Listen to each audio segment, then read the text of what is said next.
to my vlog.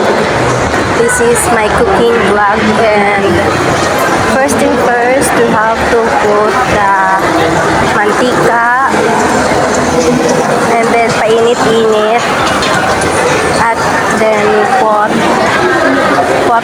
the onions and the bawang, then mikos-mikos, and also we wait for about a minute.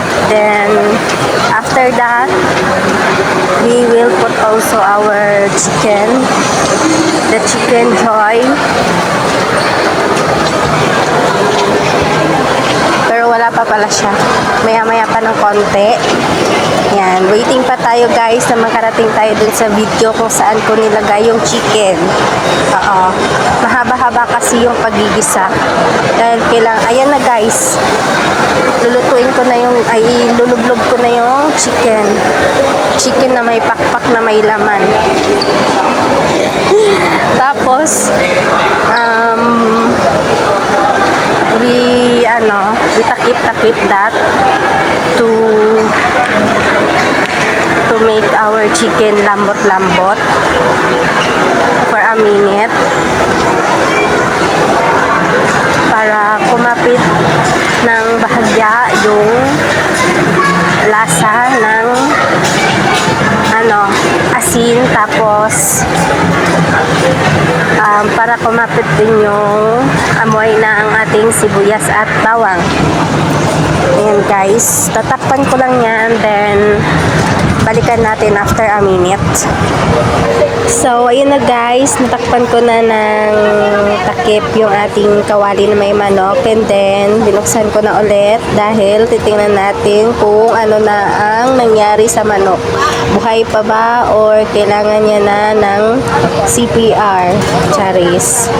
Ayan guys, medyo malambot na yung ating manok. Kasunod dyan ay lalagyan ko na rin yan ng aking magic sarap. Then we will put some water because we're cooking tinolang manok. Yeah, you know na already what I'm cooking because I told you na what to do. Ayan na, nilagyan ko na siya ng nga ng tubig. Then antayin lang ulit natin na kumulo yung tubig na yan. Saka ko naman ilulublob yung gulay. And then after that, yes, waiting for more information. At ayun na nga guys, kumukulo na yung ating tinolang manok. Nilagay ko na nga yung mga tangkay ng ating pechay. And then pag lumambot lang ng bahagya yung ating tangkay ng pechay, ihahalo ko na rin yung dahon-dahon. Then yun na yun, luto na ang ating tinolang manok. Yan, nilagyan ko lang yan siya ng kapiranggot na ano ba yun? Ay pamintang durog.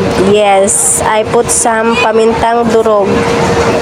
Okay. Waiting for a minute.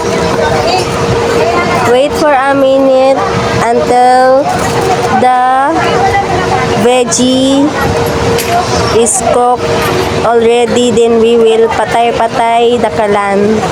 Ayan lang guys, thank you for watching. Medyo mahaba-haba pa yung aking video, but then again, I'm gonna cut it off now. Ngayon ko palang pala nilagyan ng magic sarap. Akala ko nilagyan ko na kanina. So ayun na guys, papakuluin ko lang yan ng konti kasi luto naman na yung manok. Then lalambot na din yung gulay natin, kaya I'm gonna cut the video na because it's so long na already. Bye bye guys, thank you for watching my OA vlog. Bye.